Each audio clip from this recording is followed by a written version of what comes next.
braucējs tas pats cilvēks.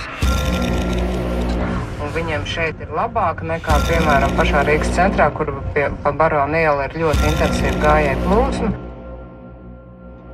Bija rakstīts, jā, ka ja viņam ir bērns aizmugurē, tad viņš tā īsti neriskējot.